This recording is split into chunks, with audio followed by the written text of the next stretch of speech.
ça y est, Victor Wembanyama est en finale de conférence, mon Romain. Et on va quand même évidemment se faire, j'allais dire classique, on n'en a pas encore fait beaucoup, mais on est obligé de s'analyser ces 6 matchs contre les Wolves. On a eu une très belle série. Là, c'était waouh, c'était du niveau playoff. Une série qui a dépassé nos attentes. Ouais. Je te rappelle que sur la preview, on s'attendait à quelque chose d'expéditif sans intérêt et on a eu du bon basket. Ben, ça a commencé par la grosse news de ce début de série, Edwards, Ah oui, qu'on pensait out minimum jusqu'au game 3. Ouais.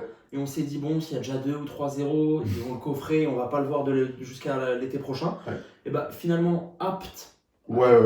Il a joué, quoi. Ouais, voilà, il était en tenue, quoi. Dès le game 1, mais fin du premier match, ils sont devant.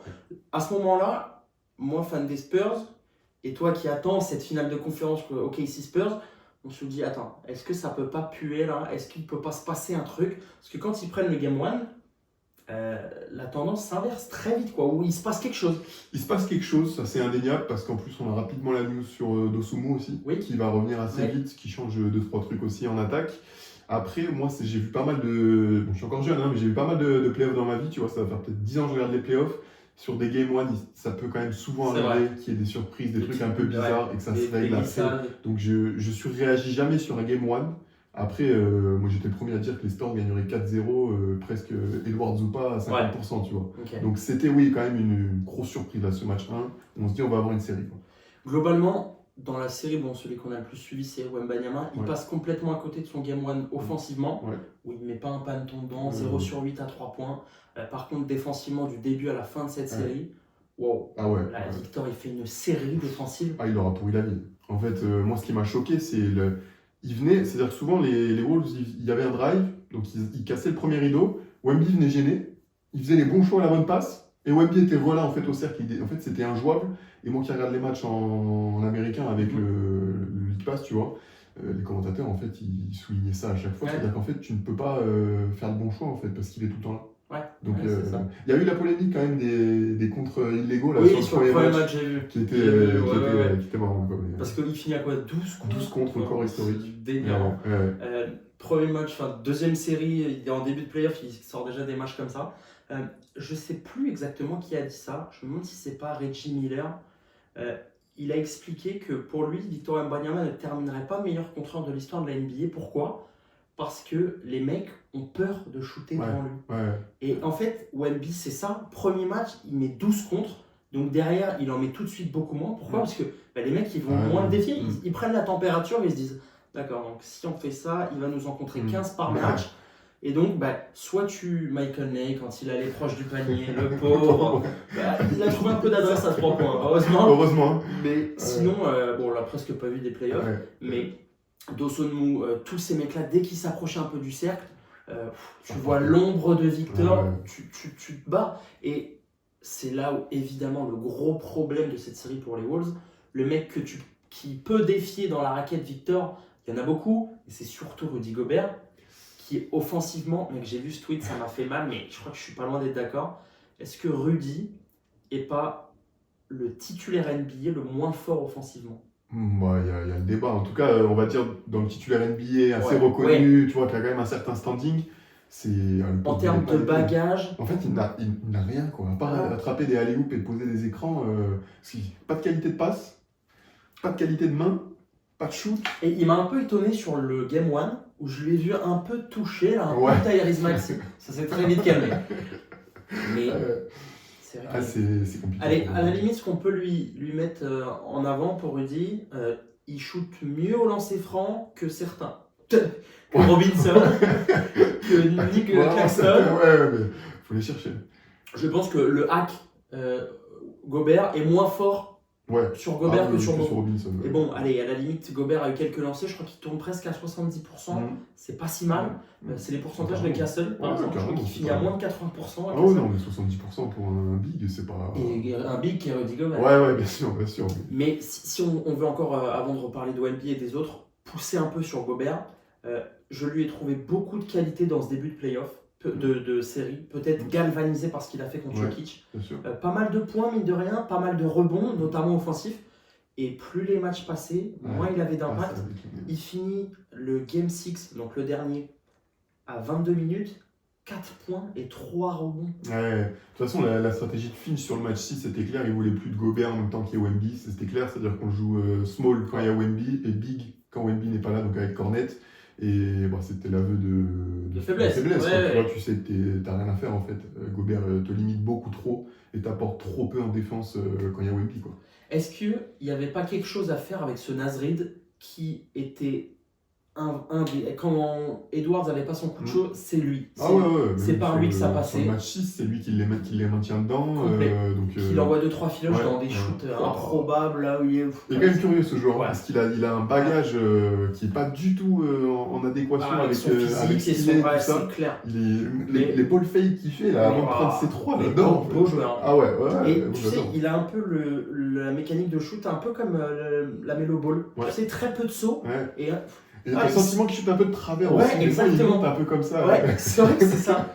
Et c'est assez impressionnant, mais superbe joueur. Ouais, non, mais de toute façon, je pense qu'il a eu un six-man. L'année dernière, il me semble qu'il en a eu dans sa carrière. Donc, le joueur, on le connaît. Est-ce que c'est pas le moment de le faire évoluer un peu? Bah, peut-être. La question peut se poser. Est-ce que. Ouais. Alors, j'ai vu, je sais plus, c'est pas Wojnarowski, parce que lui, il a pris sa retraite. C'est un autre Polonais bien informé chez ESPN et tout. Oui, mais alors, c'est réducteur, mais il y a une grande polonais. D'accord. La grande marque de fou que je vais faire. Mais je suis allé vérifier. Il a insisté sur le fait que les Wolves allaient être très actifs sur le marché la trade deadline et compagnie cet été. Notamment, il vise à fond Giannis Antetokounmpo. Ok. Voilà ce que j'ai vu. Bon. Donc tu me dis ça, je sous-entends que Gobert, on en a marre. Ouais. Il veut se passer quelque chose. Moi déjà j'ai toujours eu un peu de mal avec leur gestion du trade de 4 parce que bon, ils étaient obligés de le faire, on le sait, pour des raisons financières, ils ne pouvaient pas garder les 3. Mais j'étais toujours persuadé qu'ils allaient refourguer Randle assez rapidement. Moi, je pense que DiVincenzo, je trouve que bon, lui il restera, lui. Je pense qu'il fit bien avec le reste, mais je pense que ce Randle Gobert là, ça peut plus durer trop longtemps pour. Ok, l'an dernier tu fais finale de conf, mais déjà tu joues des Warriors sans Steph Curry, et je pense qu'avec Curry, les Warriors seraient passés l'an dernier. T'as pas les armes en finale de conf contre OKC. Là encore, on voit que c'est quand même bien trop juste pour aller chercher le tout haut de la conférence. Je suis d'accord, et je trouve que cette équipe, elle est à pas grand chose d'être très sympa. Il manque déjà là, gardons en tête qu'Edwards n'était pas à 100%, qu'il n'y avait pas DiVincenzo, que Dosunmu n'était pas à 100%. Clairement, ils sont à la porte, ils toquent à la porte, les mecs. Ils toquent à la porte. Et puis l'année dernière, ils sont quand même. Il fait 2 finales de conf. 2 finales de conf de suite là. On est d'accord. Tu toques et tu tambourines de 3 fois. Oui. Bon, la réponse qu'on a eue, Edwards est une option 1 qui te permettra un jour d'aller au titre. Là-dessus, il n'y a aucun doute. Quel joueur! Quel joueur! Des sensations, je crois que c'est au game 3 ou 4, où ils sont à Minnesota. Minneapolis, Minneapolis, où dès qu'il prend un shoot, ça va rentrer. Parce qu'il a ce côté froid, presque indéfendable par moment. En fait, moi, il me fait penser à sur Touquet, quand tu as la jauge en feu, tu peux faire n'importe quoi, ça va rentrer. Mais lui, c'est abusé de voir ça en vrai. Il y en a peu. Moi, j'ai peut-être vu Steph Curry avoir ces moments-là. J'ai Doncic qui parfois me donne cette impression. Peut-être, mais il n'y en a pas beaucoup. Les mecs, tu as l'impression qu'il peut shooter, mais n'importe comment, ça va finir par rentrer.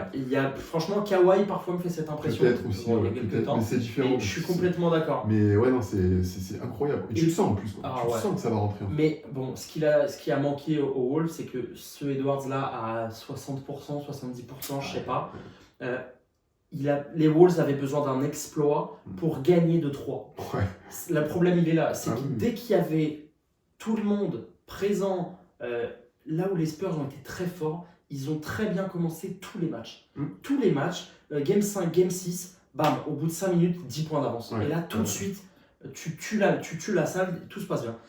Les Wolves ont toujours mal commencé, et quand tu fais la course derrière, que t'es pas forcément à la maison, que t'as du mal à rentrer dedans, que dans la raquette t'arrives pas à mettre 2 points, ce qu'on peut leur reconnaître, c'est ne jamais avoir abdiqué. Et même dans le Game 6, où ça termine à plus 30, à la mi-temps, je crois qu'il y a 12 points d'avance, tu reviens. Mais je crois qu'il y a même un moment, ça monte autour de 20, 18, un truc comme ça, peut-être début de 3e. Je dis n'importe quoi, c'est au Game 5. C'est au Game 5 où il y a 12 points d'avance à la mi-temps, 3 minutes après, égalité. Et là, les Spurs refont un run. Mais oui, t'as raison. Sur le match 6, effectivement, il y a un moment, on n'est pas loin des 20, ils reviennent à moins de 10, hein. Il y a Ouais. peut-être 8-7, et là les Spurs remettent un coup. Mais oui, ça a été souligné même par beaucoup d'observateurs. Les Wolves ont jamais rien lâché, Ouais. à part évidemment sur les dernières minutes Oui. du match 6 où on savait que c'était plié, mais ça évidemment, ça va mettre à leur crédit. Parce que j'ai en souvenir, il y a plus 29 à un moment. Là, je te dis, on est en première mi-temps. Je me dis, allez, yes. Ouais, Ok, ouais, ici, c'est bon, on se les prépare, ceux-là. ouais. 10 minutes après, donc il y a un run 20-0. Un 20-0 à Minneapolis, celui-là, il faut Ah se ouais, le prendre. faut le négocier là. Et derrière, ils reviennent parfaitement. Ils reviennent à, je crois, à moins 12. Mm. Donc, tu as la salle, tu as Edwards qui prend son coup de shot, tout se passe bien. Et là, Mick Johnson fait un bon temps mort. Il décide de faire entrer Carter Bryant sur Edwards. Mm. Et à partir de là, le Toto, là, tu lui mets des missions défensives. Il s'y est tenu. Derrière, en attaque, il a pu envoyer un 3 points. Donc, la puissance collective et le talent des Spurs, c'était trop fort pour battre ces Wolves-là. Même s'il y avait quand même des joueurs intéressants. Terrence Shannon. Ah ouais, belle énergie, belle défense. Je sais pas bien à combien il finit au shoot. Parce que j'ai des sensations un peu des fois j'ai l'impression qu'il n'était pas très bien au shoot, et des fois ça allait un peu mieux. Mais en tout cas sur l'énergie et sur le côté playoff, l'activité là, il y avait rien à dire. Il a fait plaisir. Même Mike Conley, le pauvre, on le vanne un peu, mais quelquefois il a fait du bien, le côté un peu gestion, un peu d'expérience et tout. Je trouve qu'il y a beaucoup de mecs qui ont step up quand même à Minnesota. Terrence Shannon, moi je te le dis, je le découvrais vraiment pendant ces playoffs-là. La première chose sur laquelle il m'a le plus impressionné, et c'est Castle sur moi qui en a fait les frais, il a déclenché un nombre de fautes offensives où il se place bien. Et Castle, il adore faire ça quand il part au drive. Donc, bon, tu fais rebondir ta balle et tu mets un peu le coude pour te libérer de l'espace. Tout le monde le fait, là-dessus, pas de problème. Ce que Castle aime bien faire, c'est mettre le bras sous celui de l'adversaire pour le tirer un peu. Bien sûr. Et Shannon, alors il y avait parfois un peu de flopping, mais il a tellement bien joué sur ça que 3-4 fois Castle, il s'est mangé une faute offensive. Et très vite, pour le déclencher le passage en force, hop, je me mets devant dans la course, j'arrête mes appuis, bam. Et là, il a fait énormément de bien à cette équipe. Et parfois, notamment au Game 6, il a quelques soirs d'adresse, bien sûr. Quand il part au drive très vite, les deux premiers pas, il faut les stopper. Ah ouais, mais il vole, et puis il vole bien quand même, la détente, elle est intéressante et tout. Et puis même si on remonte à la série contre les Nuggets, il a quand même 2-3 matchs où il fait des totals élevés en scoring. C'est pas que de la bonne défense et de l'énergie, où il savait aussi t'apporter un petit peu du produit fini quoi, quand même. Tu penses qu'on peut en tirer quelque chose J'aimerais bien avoir quelques minutes, tu vois, l'an prochain, le faire rentrer dans la rotation. Il y a des chances quand même que Di Vincenzo soit out encore un petit moment.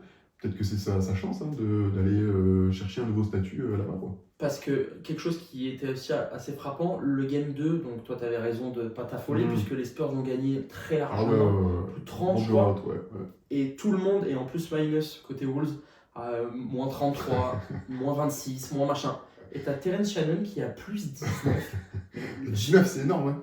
Je regarde ça, je me dis mais attends, il a joué contre les petits et comment il s'appelle la franchise le Austin Spurs. Ouais, voilà, c'est Austin Spurs. C'est exactement ça. Je me dis, mais il a joué contre les minots, quoi.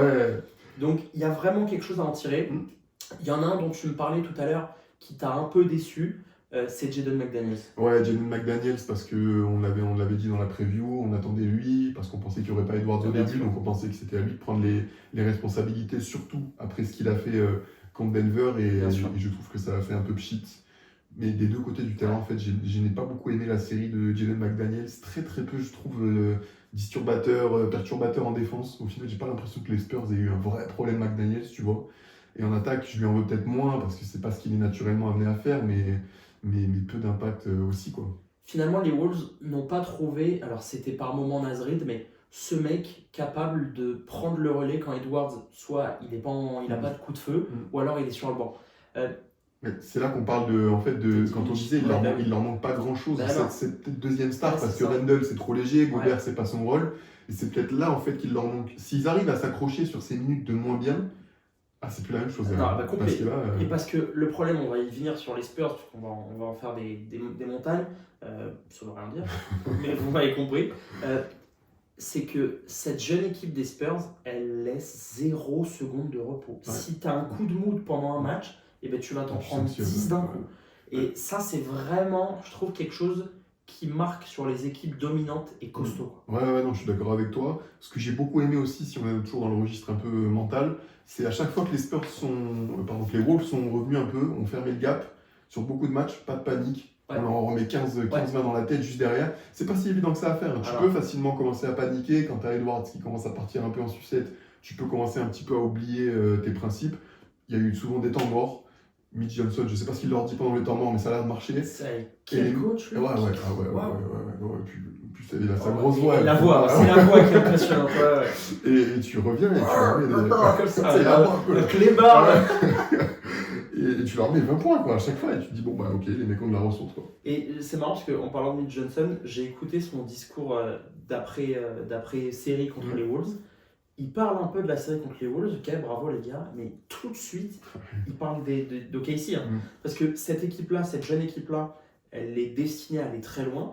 Harrison Barnes a dit, quand on a compris qu'on allait faire les playoffs, je leur ai dit non mais les gars, c'est pas assez, c'est pas juste on a coché playoffs et c'est bon. Il dit là, on a moyen de faire beaucoup plus parce que cet été, on le rappelle, on se disait, s'ils peuvent faire le play-in, c'est cool. Et si Victor il a son petit play-in, on est content les gars.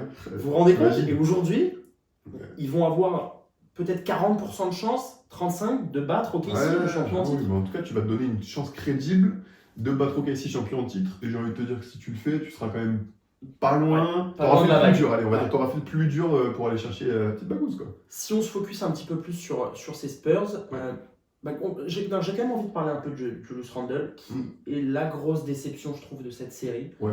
Parce que il est énorme au Game 1. Première option. Ouais, première option. Et il est clutch au moment où il faut. Je me dis, aïe, est-ce qu'on va pas avoir un Randle de substitution quand Edwards sera pas là, qui est quand même capable de se mettre des pelées défensives, parce qu'il est costaud, tonton.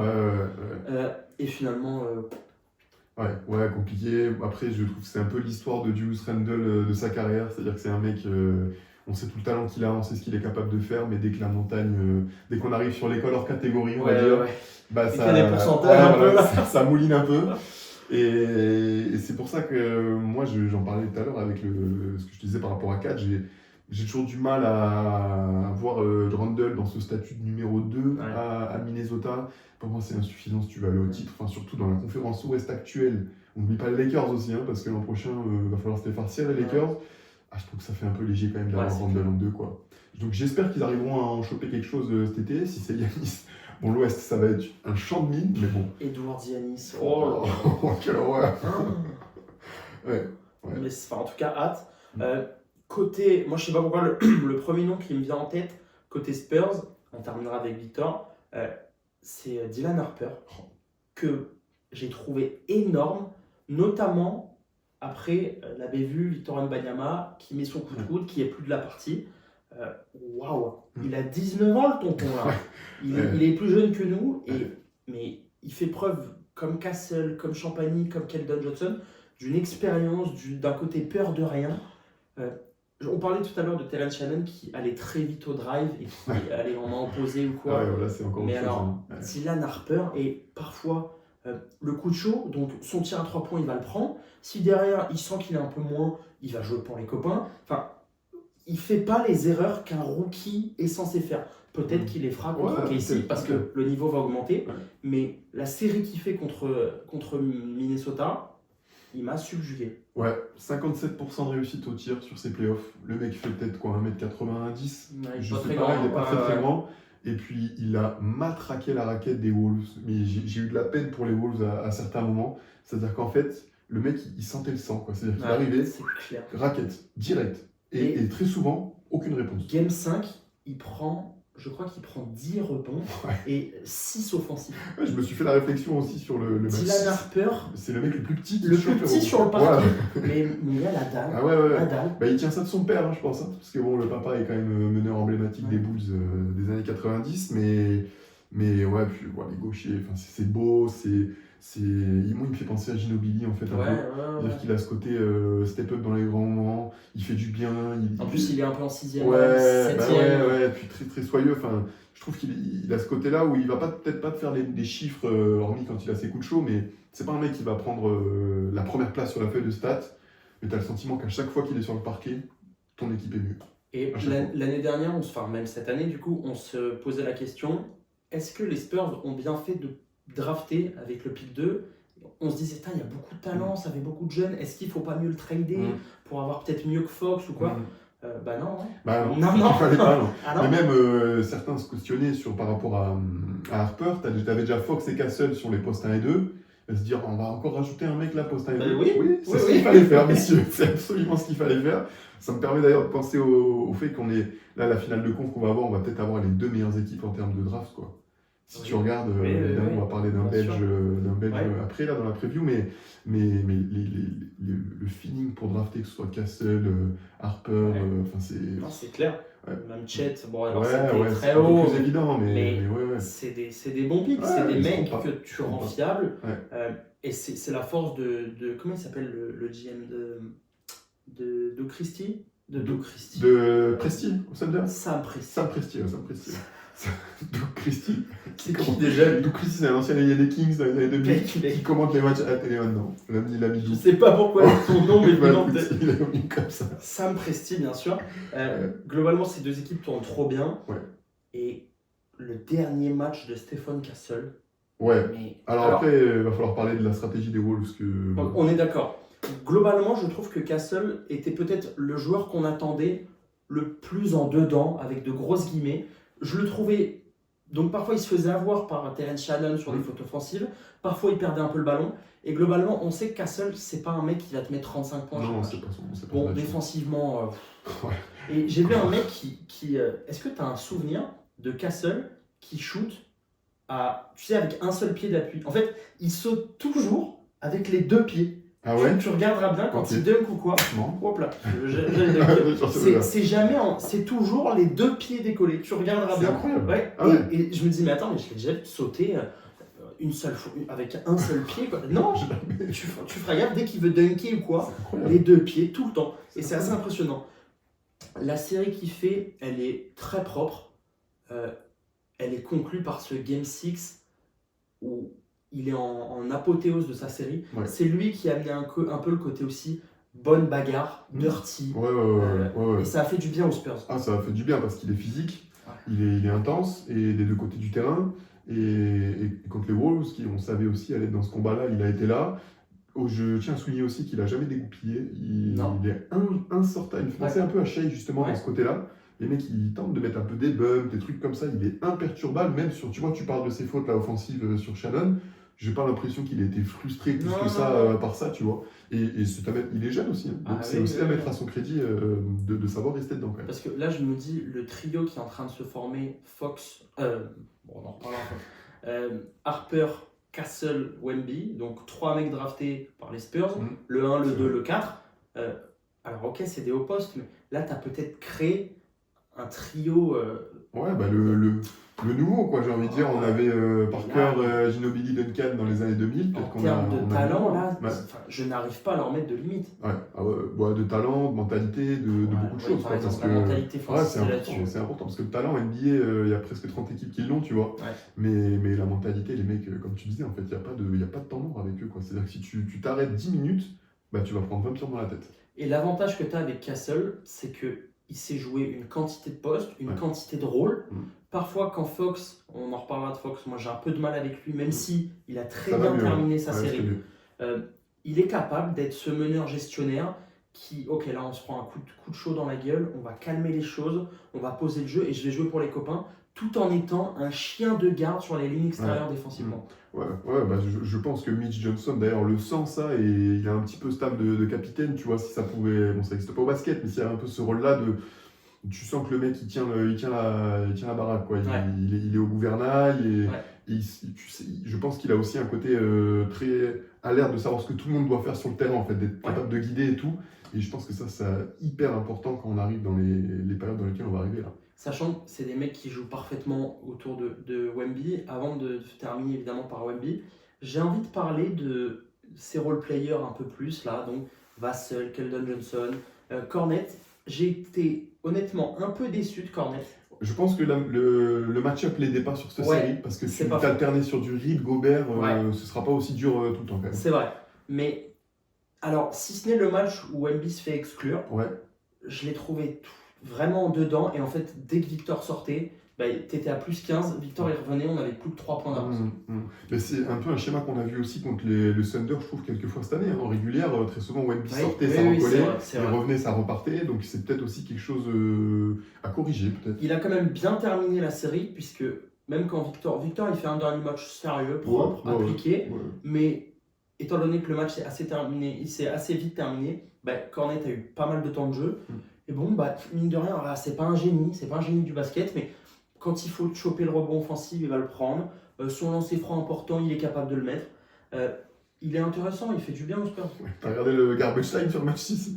Bah, mais jusqu'au bout, j'ai tout regardé. J'avoue, moi j'ai arrêté à bah, il est allé chercher, il est allé taper les mecs sur le rideau. J'ai regardé parce que bon, déjà je voulais voir Béranger, tu vois, et bon, il genou encore.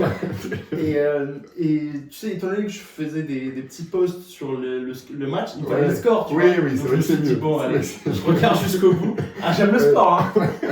J'avais ce luxe de pouvoir me dire, allez là, quand même, plus c'est bon, les gars. Donc ouais, j'avoue que je suis passé à côté du garbage time dans le match 6. Bon. Olinik, hein, c'est piloche. La dégaine qu'il a, celui-là. Son bandeau, là. Mon Dieu. J'ai envie que tu me parles aussi un peu de Devin Vassell, qui est aussi drafté par les Spurs. C'est vrai. Ça a été un peu plus long. Ouais, lui, mais très intéressant. Ouais, je dois commencer, parce que je t'en ai parlé quand je suis arrivé, ce shoot, mais qui est pour moi peut-être l'image de ces playoffs. C'est-à-dire que je vois ce shoot que je ne saurais même pas décrire. Ouais. Honnêtement. C'est-à-dire que le mec, c'est comme un shoot de volée, enfin bref. Et en le voyant en direct, au début, je pensais que j'étais un peu fatigué, je me suis dit, j'ai bugué, il avait dû faire son shoot assez rapide et tout. Et je vois les ralentis et je dis, mais le mec est complètement fou. Pour ceux qui ne l'ont pas vu, il reste 2 secondes dans la possession. 0. Ah ouais. Et donc, je crois que c'est Keldon Johnson, il la donne à Vassell. Vassell est à 0 degré, donc dans le coin. Il saute avant même d'avoir le ballon. À 0 degré, à 3 points. Hein. Il n'est pas à 1 mètre du panier. Il saute, il prend la balle en l'air. Allez, filoche. Il a une mécanique de shoot magnifique, Vassell, bien au-dessus de la tête. Et il était pas retombé, que c'était déjà rentré. Non, mais... Je me rappelle, tu m'envoies ça en vidéo et j'ai dit, mais c'est Space Jam en fait. C'est quoi ce shoot là? C'est n'importe quoi. J'ai halluciné. Ah ouais, non mais moi perso, j'ai jamais vu ça de ma vie. Et tu vois, mon père qui est pas spécialement sport, il me l'a envoyé, il m'a dit, mais c'est quoi ce truc là? Il est con quoi? Pourquoi il saute, tu vois? Ah non mais. Quel shoot! Ouais, je devais commencer par dire ça. Si après je développe un peu plus sur Vassell, moi j'aime bien les garanties défensives en fait. Oui. Parce que c'est un monsieur qu'on connaît ses qualités offensives, on sait ce qu'il t'apporte, mais c'est pas un talent d'Achille en défense. Non. Et je trouve que c'est une très bonne nouvelle pour les Spurs, pour après en fait. Et comme Harper, d'ailleurs, Harper, on pouvait craindre que ce soit un mec qui se fasse target quand il est là en défense. Bah, ça se passe plutôt bien pour lui, pour Vassell, et niveau adresse, bon bah voilà, les chiffres parlent pour eux. S'il y en a un peut-être que j'ai trouvé sur lequel les Wolves insistaient un peu plus, c'était peut-être Champagny, qui pourtant se défile pas, mais bon, c'est sûr que si tu lui mets un mec un peu plus balèze, bon bah voilà, tonton c'est un Twendy, ça recule un peu, mais il n'y a aucun mec qui s'échappe. Non, après l'avantage que tu as quand tu es Spurs, c'est que tu sais que tu as un petit bébé derrière qui va t'arranger le coup si jamais tu te fais passer. Et je pense que ça t'aide de ouf en fait, savoir que tu as la sécurité derrière. Je pense qu'en fait ça augmente ton niveau en défense. Quand tu as Neuer derrière, tu as envie de défendre plus fort. Ah ouais, mais bien sûr. Puis ça te permet de prendre plus de risques. Enfin, je pense que mentalement, c'est pas du tout la même de savoir que tu as Victor derrière. Les Spurs ont fait quelque chose que j'ai beaucoup aimé, des sortes, mais je dis bien sortes parce que c'était pas véritablement le cas, mais de prise à 2 ultra rapide sur le mec, donc en général Edwards, qui avait un coup de chaud. Où il monte le ballon, bon déjà jamais facile les montées de balles, toujours un castle pour faire chier. C'est vrai. Il y a un moment où vraiment c'était symbolique de cette équipe. Carter Bryant, il force Edwards à perdre le ballon dans sa moitié de terrain, donc plus de 8 secondes, donc il récupère le ballon, et là tout le banc qui explose. Ça, c'est le genre d'action. Et globalement, quand ta première ligne défensive, elle défend aussi fort sur des prises à 2, sur vraiment on vient le trapper. On met Dylan Harper sur Edwards dans le coin, il est un peu pris. Tout de suite, Carter Bryant, il lui fonce dessus pour être en prise à 2 et envoyer une passe de merde ou quoi. Et ça, je pense que c'est quelque chose qu'il va falloir réutiliser contre OKC. Oui, je suis d'accord, d'autant que je suis pas sûr qu'ils aient beaucoup plus d'armes niveau adresse que les Wolves. Ça va beaucoup jouer, ça c'est à l'avantage des Spurs sur ce match-up, parce que OKC est une équipe qui aime beaucoup être proche du cercle. Donc je pense que ça va évidemment, ils ont vu aussi ce qui s'est passé avec les Lakers. Hein. Bien sûr. Donc quand t'as quand même, ça marche sur Shea. Hein. Et puis, globalement, si tu regardes un peu cette saison, on en reparlera, hein, mais OKC est un plutôt bon match-up pour les Spurs. Moi je suis complètement d'accord avec ça. De toute façon, OKC c'est une équipe qui brille pas par son adresse extérieure, on le Non. sait tous. Hein, et à partir de ce moment-là, c'est ça là fait, de- ça fait plutôt le jeu des Spurs. Donc moi je suis complètement d'accord avec ça. Mais pour en revenir là, sur cette série aux Wolves, effectivement, beaucoup de fois c'est prise à deux sur Edwards. En fait, dès qu'il a fallu un petit peu serrer la vis, on mettait sur Edwards. J'ai aimé qu'il ne l'ait pas fait à outrance. Oui, je suis C'est-à-dire qu'il y a eu complètement un d'accord. bon dosage dans Ouais. le Pour pas non prise plus à en deux. laisser un Voilà, complètement sûr. voilà. Et un mec qui après un Randle qui commence à partir, ça peut être chiant, tu vois, Ouais, c'est le mec clair. qui commence à être en confiance et tout. Donc ça aussi encore bravo à Mitch Johnson sur ça, la bonne intelligence de jeu. J'ai envie de parler quand même de Keldon Johnson, Mhm. qui il fait son job. Mhm. Techniquement, il est quand même assez limité. Oui. Parfois, je Ouais. m'en étais rendu compte pendant la saison Ouais, régulière. bien sûr, bien sûr. Mais waouh, parfois sur des montées de balles, c'est pas Castle, c'est pas Fox. Mais alors, par contre, l'activité qu'il met, le nombre de rebonds offensifs Ouais, qu'il prend, ouais. le nombre de points, de chances supplémentaires qu'il offre aux Spurs, et puis c'est globalement, c'est l'âme, c'est le Marcus Smart de Boston, c'est le. Ouais, c'est- moi, il me c'est fait ce penser mec-là. un peu à Josh Hart en fait. Ouais, Knicks. oui, je trouve voilà. que c'est un peu les Oui, deux, oui, parce bien que sûr. bon, peut-être que Hart est un poil plus fin, un peu plus technique que lui, Oui. mais il a ce côté, ouais, voilà, il va te prendre les rebonds, il va te mettre 2-3 tirs importants de temps en temps, il va être là en défense, jamais s'échapper. Et puis bon, voilà, il a été récompensé avec ce titre de 6e homme de l'année. Donc oui, voilà, après en playoff, tout se voit, donc forcément, les petits, ce qui fait qu'il n'est pas un joueur Bien sûr. All-Star, bah voilà, ça se voit, c'est ça. Mais Il a accepté son statut. ouais, il a accepté, et c'est ce qu'on lui demande de faire en fait. Bah oui, parce que ce statut-là, alors dans un autre registre, mais souvent ce côté statut, je le colle un peu à Bruce Brown Jr., Ouais. qui prend un titre avec Denver. Derrière, il veut son chèque, Ouais. donc il va à Indiana, puis il est balancé, il est allé, je sais même plus où il est allé, Toronto, non? Oui, il y a du Toronto dans le lot. Et donc là, il est de retour. Je pense que Keldon Johnson aurait pu trouver plus d'argent ailleurs. Ah oui, c'est sûr, Parce c'est que sûr. ça reste un bon joueur, le mec. Il y a 3-4 saisons, il tournait à 22-23 Ah points oui, par c'était un match. mec qui était amené à être titulaire à San Antonio, et je crois que d'ailleurs il a assez mal vécu ce changement de statut, qu'il a mis un peu de temps. Heureusement que c'était Pop qui l'a initié, Exactement. et que c'est forcément plus facile d'accepter ça quand c'est Popovic, surtout quand tu sais ce qu'il a fait dans le passé, dans ces mêmes scénarios-là. Et ouais, il a accepté, il a comme disent les Américains, embrace, tu vois, Ouais, ouais. il a vraiment pris. Il a embrassé son Ouais, nouveau voilà, rôle, là, exactement. ouais. Et ça donne ça. Aujourd'hui, voilà, t'as un mec, quand t'as besoin de lui, il est là, il va te donner les minutes. Je serais curieux de voir le plus-moins qu'il a d'ailleurs, tu vois, sur la série.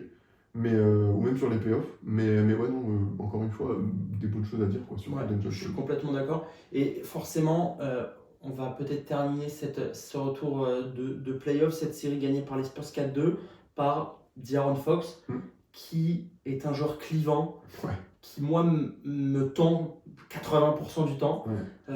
Ces 2-3 premiers matchs là, waouh. Déjà contre Portland, je l'avais pas trouvé dingue. Quand Victor était pas là, c'est pas lui, je parle contre Portland, c'est pas lui qui a pris les choses en main, c'est Harper, c'est Castle. Donc là je me dis, ok, il a mis son coup de coude, il n'y a plus personne, est-ce que tu vas prendre les choses en main, voilà, De'Aaron? La réponse est oui. Il a pas fait gagner le match, mais il a pris les choses en main, il a été bon, adroit, il a fait ce qu'il fallait, et j'ai l'impression que ce match-là l'a ouvert sur la suite de sa série. Je pense que là, ça y est, De'Aaron Fox est lancé. J'espère qu'il va pas devenir le James Harden d'aujourd'hui, dans le sens où il se contente de ça alors qu'il peut faire tellement plus. C'est un joueur que je trouve énigmatique, quoi, parce que je ne sais pas quoi en penser en fait. Son start du match 6, j'ai adoré, il a mis 2-3 tirs importants, des 3, un peu d'attaque de cercle et tout. Et j'avoue que je voyais ça chez First Team, qui disait en fait, De'Aaron Fox a l'impression que dans un même match, c'est un joueur de merde et c'est un super joueur. Mais c'est complètement dans un même match en fait. Et ouais, ça résume bien c'est compliqué en fait d'analyser De'Aaron Fox, parce que, bon, je sais pas combien de fois on l'a répété, mais il a le potentiel, on sait ce qu'il a fait à Sacramento pour être un leader absolu. Ouais. Et des fois, il a ce côté où il se cache, et en fait, en ce moment, il alterne un peu les deux, et c'est vachement dur d'évaluer. En fait, il est quelle option aujourd'hui chez les Spurs? Tu vois, c'est trop compliqué, je trouve.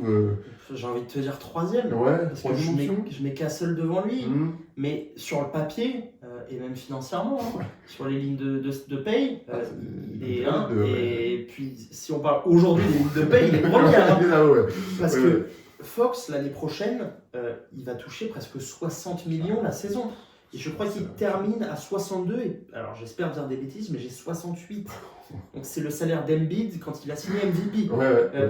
On parle quand même de Fox, un mec que Sacramento a choisi aux dépens d'un Haliburton. Même Lucas. Ah oui, tu parles de la draft. Je parlais de quand ils ont choisi d'en drafter, d'en trader. Je suis d'accord. Il y avait Haliburton, il y avait Fox. Sacramento s'est dit, on garde Fox. Bon, si tu regardes la saison de l'année dernière d'Haliburton, le débat est assez huis clos, mais c'est clair. Mais bon, on ne peut pas non plus leur reprocher, parce qu'au moment où ils le font, qui va dire ils sont fous les mecs. Non, bien sûr. Donc maintenant, il fait son job, il s'est libéré, je trouve, dans cette série. Défensivement, il ne s'échappe pas. Non. C'est pas le meilleur, mais il ne s'échappe pas. Parfois, tu le sens un peu déconnecté. Ouais. Mais en fait, j'ai du mal à me dire que 20% du cap salarié de San Antonio, c'est lui. C'est faux, ouais. Tu vois, quand il a le ballon, je me dis pas, allez. menace, tu vois. Bien sûr, mais c'est pareil en fait. Mais le truc, ce qui me fait bugger, c'est qu'il y a des fois, en fait, il va te mettre 10 points d'un coup, quoi. Ouais. Et puis ça va mieux. Et des shoots compliqués, des spins. Vraiment en mode Kentucky comme à l'époque. Là, mais ouais, non, j'ai un peu plus peur sur la série d'après.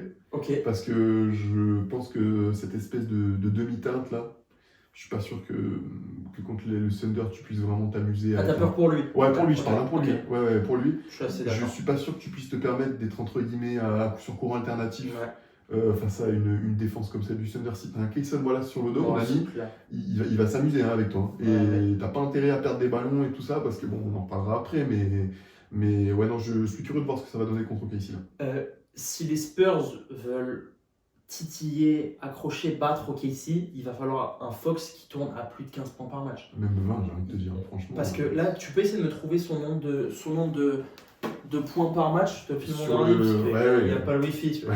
Avec le mot de passe, c'est Petite pause, un petit interlude. Mais globalement, il est ultra intéressant, mais qu'est-ce qui me frustre? En fait, j'envoie à Romain, parce que je regarde les matchs en direct. Lui a un emploi stable, donc il ne le fait pas. Il a un avenir tracé. Je lui envoie des vidéos, je dis mais qu'est-ce qu'il fait Fox? Ça, pour moi, ça n'existe pas. Des mecs à 60 millions la saison, All-Star, encore cette saison All-Star, alors après blessure ok, mais All-Star, qui par un moment sont complètement déconnectés. Si je devais te faire une hiérarchie... les chiffres. Il bosse bien celui-là. Ouais. Si je devais... ça va, je suis peut-être un peu dur. Mais premier match contre Minnesota, 10, puis 16, puis 17, puis 24, puis 18, puis 21. C'est bien. Ouais, mais après, attention, les chiffres, attention quand même, toujours entre l'impression visuelle et les nombres, attention. C'est clair parce que le game 3, ou... Attends, non, je sais même plus. C'est peut-être le premier, pendant l'intégralité du match, il est à 4 points. Ouais. Et sur la fin, où ça y est, c'est débridé, il en met un peu de lancer franc. Mais globalement, ce qui dégage... Oh là là, je regardais les minutes. Mec, non ça va, j'ai pas dit n'importe quoi. Je me suis dit, ça va en fait, 33, 26, 35, non. Mais il faudra pas qu'il s'échappe contre OKC. Ouais. Je préfère un Fox qui rate, qui élimine les Spurs, qu'un Fox qui n'essaye pas. Je suis complètement d'accord avec toi. Après, qu'il rate ou qu'il soit à la création, tu vois, mais en tout cas, il ait du ballon en main. Mais ça, je suis complètement d'accord avec toi. De toute façon, quand t'es payé 60 patates à l'année, t'as des devoirs quand même. Mais au moins un minimum, quoi. T'es obligé d'avoir un moment les responsabilités. Parce que là, alors on n'y est pas bien sûr, mais imagine les Spurs, ils perdent en 7 contre OKC. Ça veut dire qu'ils sont à un move ou une année d'expérience d'être favoris, d'être vraiment... Sûr. Et peut-être que ce fusible-là, si Fox il tourne à 12 points de moyenne dans la série, on va pointer du doigt. Dans le bureau de San Antonio, ils vont se dire bon, on a Harper, on a Castle, on a Bryant, on a Wemby, on n'a pas besoin de tout ça. Donc pourquoi est-ce qu'on va aller s'emmerder avec un mec à 60 patates? Donc il joue très gros, même si il en est là où il est parce que le mec il est balèze, mais il va falloir qu'il fasse plus. Mais même, tu parlais d'un scénario à 4-3, imaginons qu'il y ait 4-0, 4-1 pour le Thunder et qu'il soit dégueu, c'est la même chose. Hein. Tu te dis en fait, Ouais. À quoi Ouais, bon, ouais, à c'est quoi bon vrai. Fox, quoi. C'est vrai. Bon, la limite que tu vas avoir, c'est le contrat quand même, parce qu'alors se refourguer les chiffres, Bah, les montants. je sais pas à qui. J'ai essayé, alors pour être honnête, dans le Game 3, quand ils me rendaient dingue, je commençais à me dire, alors par qui est-ce qu'on pourrait les changer? Et je me dis, ah, peut-être aller un Franz Wagner, là, et on prend Jalen Suggs. Là. Ouais. Mais, Ouais, tu vois, il faut quelqu'un qui l'absorbe, hein, parce que bah, 70, 60. ah, ouais. Si ça monte à 68 après, t'as intérêt d'avoir de la place quand même. Mais, Alors, je suis pas Orlando, ça m'avait du sens dans ma tête, mais écoute, on va bien voir. Évidemment, on termine cette analyse. Je veux que tu me parles de Victor Wembanyama. ouais, Victor, moi, la défense, parce que j'en parle de cette double menace, en fait. En fait, il est deuxième et troisième rideau en même temps. Et moi, ça m'a vraiment choqué, notamment sur le match 6. Ce côté vraiment. Et contre Edwards, ça fonctionnait, en fait. C'est-à-dire que Edwards y passait l'épaule. Donc, il avait sa ligne de lay-up. Victor venait. Il faisait une passe. Peu importe, ça tombait sur Nasri, de Rudy. Victor était là. Et Victor faisait le contre, ou Victor dissuadait. Et en fait, ça pose un problème qui est presque insoluble, en fait, parce que même le alley-oop, c'est très compliqué de faire alley-oop contre Victor, hein, parce qu'il est là, il te met la main et tout. Et parfois, il sent le panier. Je Ouais. me disais, il le regarde pas, ou parfois juste en toucher, ou en arrière, il sent les choses. Non, mais c'est vrai que ça, en attaque aussi, il a un sens de l'orientation, Oh là là. de savoir où il est tout le temps sous le panier, de dos, Il machin. en troisième, là, avec la boussole, il devait être tellement fort. Excellent. Ah, Alors, mais tu peux pas faire de compétition avec ces mecs, quoi. C'est injouable. Mais ouais, non. En tout cas, il a fait vraiment un match, la série qu'on attendait. Ouais. Franchement, je me posais pas de questions, je savais qu'il était trop fort, mais en playoff, on le dit souvent, c'est un autre métier, faut s'y mettre, ok. Il a montré les muscles sur ce coup de coude, qui aurait pu être un tournant dans la série. Ouais. Après, suspension, pas suspension, la NBA quand Écoute, même. Moi, je trouve que dans la mesure où le mec a toujours été irréprochable, Peut-être que ça joue. tu peux te dire, et puis tu sais bien qu'ils n'allaient pas suspendre Wemby. Ouais, d'un point de vue business, bien Et sûr. en plus, tout ce qui tournait autour, t'avais les fautes. Sur l'action, il a un coup de coude, juste avant, t'as une ou deux fautes. Donc, est-ce qu'ils se sont dit, bon, allez, suivant, on oublie. Et en fait, Wemby, ça l'a pas du tout sorti de sa rencontre, bien au contraire. Ah oui, non, je pense qu'il est revenu bien remonté après sur le Game 5. Il en met 27. Ouais, et puis bon, encore une fois, le sentiment de domination, où il y a vraiment. Je crois qu'il fait une première mi-temps ou un premier quart-temps complètement dingue. Il met 16 points en 6 minutes. Ouais, voilà, tu te dis, ok, bon, voilà, vous avez réveillé la bête, les mecs, là, clairement. Donc, voilà, ce Et il y a un tournant dans cette série, donc Victor est bousculé, mais alors bien, hein, par Randle, Nasrid, McDaniels. Et. Attends, j'en oublie un, Gobert. Oui, Gobert. Je me dis, attends, on va quand même le nommer. Pour le pousser, lui mettre des coups de coude, le pousser à la hanche. Ils ont été forts parce que Wemby n'est pas sorti de sa série, mais il y a un moment quand même où il dégoupille. Ouais. Et honnêtement, ce qu'a prouvé Victor, revenir et aligner ce genre de statistiques, ce genre de performance. Voilà, grand, hein, tout simplement grand, parce que c'est ses premiers playoffs, hein. On peut pas l'oublier quand même, c'est particulier. Il a su aller là-bas aussi, le faire à l'extérieur. Sur le match 6, il est peut-être un peu moins en vue offensivement, bien qu'il fasse son job, tu vois, il n'est pas dégueu du tout. Mais ouais, non, il montre des ressources on se doutait un peu qu'il les avait quand même, mais ça fait plaisir de voir quand même qu'au moment où il était face à ses responsabilités, il les a prises sans problème. Il y a une chose, si tu m'avais demandé, je pense, avant le début des playoffs, quelle équipe peut mettre le plus en difficulté Wembanyama offensivement, je pense que j'aurais dit ici en 2 et j'aurais dit Minnesota en 1. Ok, c'est intéressant. Dans le sens où McDaniels, c'est chiant et il a un peu le profil parfait pour embêter Victor.